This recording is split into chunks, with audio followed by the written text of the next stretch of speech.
Die Zukunft. Hallo Anna, du scheinst über das Leben nachzudenken. Hallo und herzlich willkommen zu unserem Podcast. Ich bin Lukas.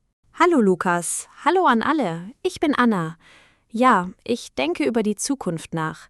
Manchmal frage ich mich, wo ich in 5 oder 10 Jahren sein werde. Es fühlt sich so groß und unklar an. Das ist ein sehr tiefgründiger Gedanke und ein perfektes Thema für heute. Heute sprechen wir darüber, wie man über die Zukunft plant und spricht. Wir werden lernen, wie man konkrete Pläne, aber auch Träume und Wünsche auf Deutsch formuliert. Das ist eine Lektion auf P1-Niveau, voller nützlicher Grammatik und Vokabular, über Ihre eigenen Ziele zu sprechen. Super, ich habe viele Träume, aber ich habe oft Schwierigkeiten, einen klaren Plan zu machen. Dann lass uns das heute gemeinsam strukturieren. Ein Plan ist wie eine Landkarte. Man muss nicht exakt dem Weg folgen, aber es ist gut zu wissen, in welche Richtung man geht. Wenn wir über die Zukunft sprechen, ist es am einfachsten, mit der nahen Zukunft zu beginnen. Sprechen wir über das nächste Jahr, das ist ein überschaubarer Zeitraum. Dafür benutzen wir oft das Futur 1. Das Futur 1 mit werden plus Infinitiv am Ende. Genau, es drückt eine Absicht oder eine Prognose aus. Lass uns das in 3 Lebensbereichen üben: Karriere, persönliche Entwicklung und Reisen. Fangen wir mit der Karriere an. Anna, was sind deine beruflichen Pläne für das nächste Jahr? Okay, nächstes Jahr. Ich werde meinen Deutschkurs mit dem B2-Zertifikat abschließen. Danach werde ich anfangen, eine Teilzeitstelle in einer Designagentur zu suchen. Das sind sehr konkrete und gute Ziele. Du wirst also deine Prüfung machen und einen Job suchen. Wirst du nächstes Jahr schon Vollzeit arbeiten? Nein, nächstes Jahr werde ich noch nicht Vollzeit arbeiten. Zuerst nur Teilzeit. Sehr gut.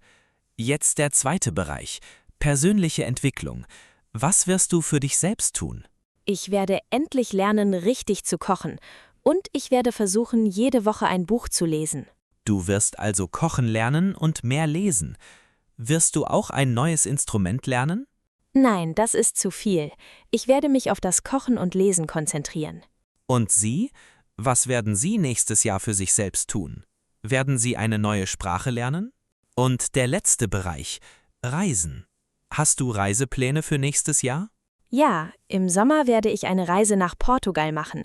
Ich werde Lissabon und Porto besichtigen. Ah, Portugal ist wunderschön. Du wirst also nach Portugal fliegen. Ich nächstes Jahr werde wahrscheinlich nicht weit reisen. Ich werde im Sommer in den Alpen wandern gehen. Du wirst in den Alpen wandern. Das ist auch sehr schön. Sehr gut. Jetzt haben wir über das nächste Jahr gesprochen. Das war konkret. Lass uns den Horizont ein bisschen erweitern.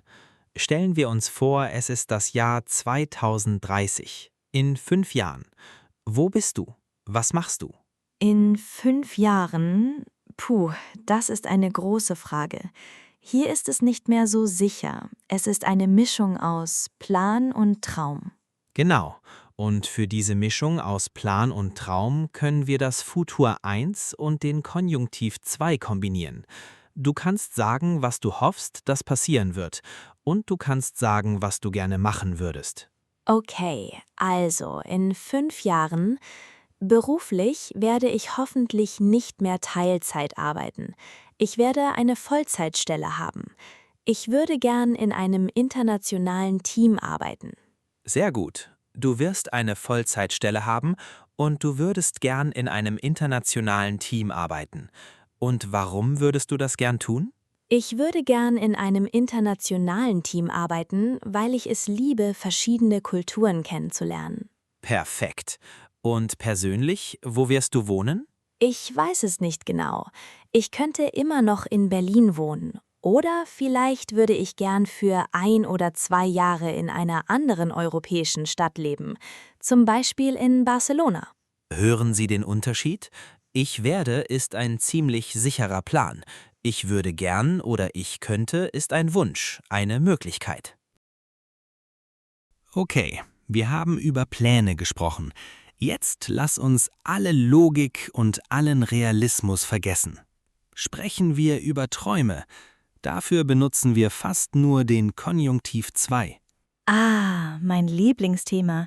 Träumen. Stell dir vor, Anna, du müsstest nicht arbeiten. Geld und Zeit wären kein Problem. Was wäre dein idealer Lebensstil? Was würdest du machen?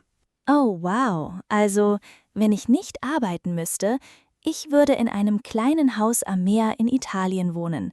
Das Haus hätte einen großen Garten. Jeden Morgen würde ich am Strand spazieren gehen. Danach würde ich in meinem Atelier malen. Und am Abend würde ich mit Freunden frischen Fisch essen und Wein trinken.